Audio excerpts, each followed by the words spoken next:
Hey folks, Dr. Gerstmar from Aspire Natural Health. Good morning, good afternoon, good evening, whenever you happen to be listening to this.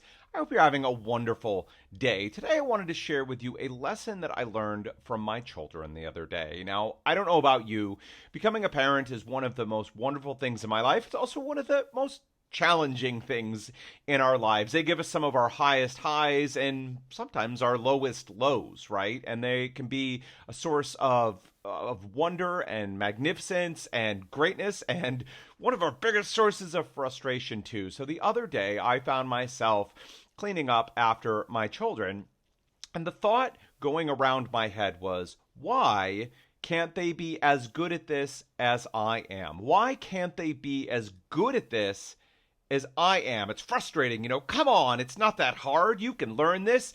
Why do we have to keep going through this? Why are you so bad at this, right? These were the thoughts I found running around in my head. And so, thankfully, I had a moment where I realized, wait a second, hold on here.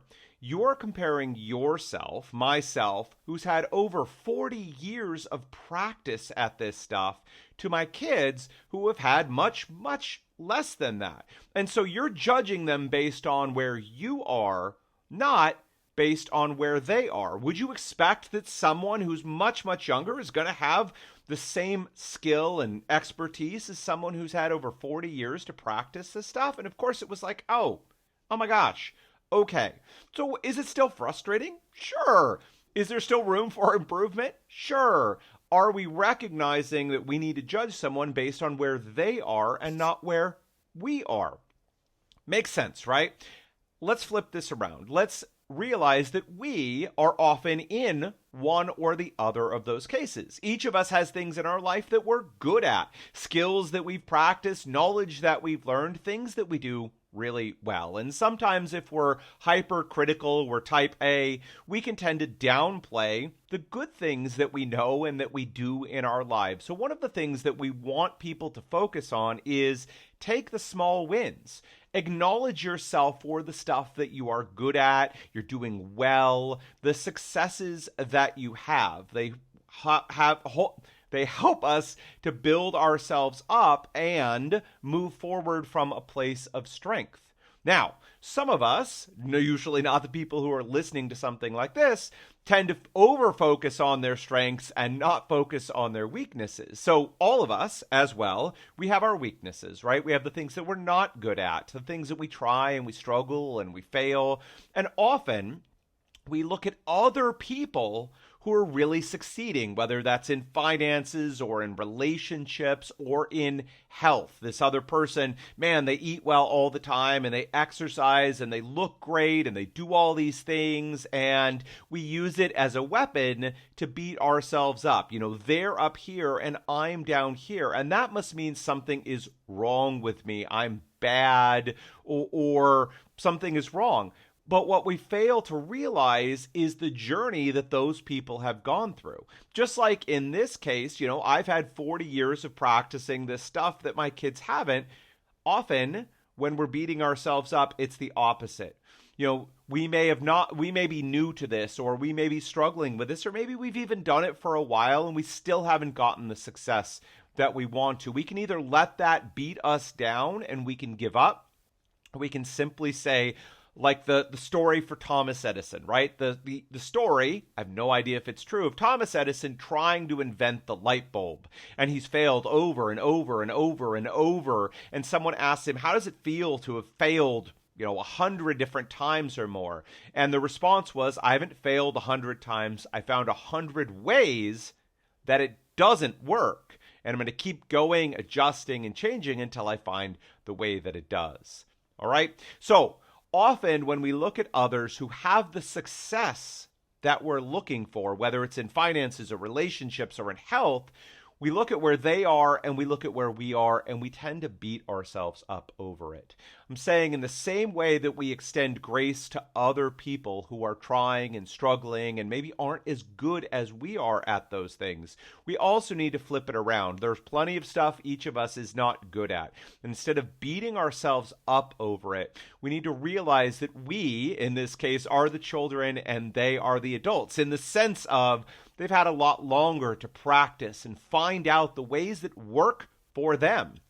If we truly stopped and we stepped away from the pictures and the stories and the success and all of that, and we actually were able to sit down with them and hear their story, we would expect that it's a lot like Thomas Edison. They tried and they failed, and they tried and they failed, and they tried and they failed, but they kept adjusting as they went along until they found the way, the eating pattern, the way to exercise, the routines, all of these things that worked for them and helped, and they practiced enough and they worked it, and they got to the place where those actions are giving them the results that they're looking for. So we want to use them as a model, as something to say, hey, if they did it, there's every likelihood that we can do it too. We want to use those people as inspiration, not demotivation. Oh my gosh, they're so much better than me and I could never be like that. They have something special and magical that I don't.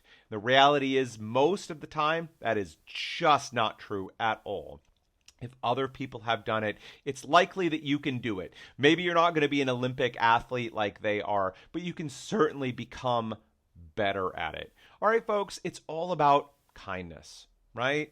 As trite as it sounds, we need to recognize that other people are in their place, we're in our place. Sometimes we're on top, and we need to understand that they're not in the same place we are, and give them a little bit of a break and a little bit more understanding. And if we can, help them to rise up. Other places, they are on top and we're on the bottom. And instead of beating ourselves up over it, recognizing that they've had a lot more time, attention, and most likely a lot more failures than we have. But they didn't give up and they kept going. And we need to do the same thing. All right, folks, if you find yourself in that position and you would like some help, maybe you're not where you want to be, maybe you've tried things several times, a number of times, and it just hasn't gotten you the success that you're looking for. If you would like help, if you're suffering with digestive issues and autoimmunity, you're friendly, coachable, and open-minded, and look, now is the time. You're sick and tired of dealing with digestive issues and autoimmunity, and you are ready for a change. You are ready to invest your time, your money, and your energy, and you'd like to follow a proven process that has helped many, many other people go from sick to healthy to thriving, then I invite you, reach out to us. Let's have a chat and a conversation. Let's see if we are the right people to help you. We are certainly not the right people for everyone. In fact, we turn away around 25% of the people who come and apply to work with us because we are not confident that we can help that person reach their goals. You have absolutely nothing to lose. Either we'll find out, yes, this all sounds wonderful and we are the right match to work together, and we'll get going to help you transform your life, or we'll find out, you know what, no, we're not the right match. We're not going to waste our time, our money, or our energy because we're unlikely to get the results that we're really looking for. If that all sounds good to you, your next steps are to go to the website, aspirenaturalhealth.com, aspirenaturalhealth.com, and there you'll find two buttons. The first one is to ask about price and availability. If you'd like to learn a little bit more about how we work, whether we have any availability right now or we are on a wait list, and what our prices are, what the investment is to work with us, you can click that button. If you feel good, you know, yes, this is what I want, now is the time, and I'm willing to do what needs to be done to make this happen, then I invite you, click on the button that says apply for help. Apply for help. All right, folks, that is it for me today. Until next time, take care.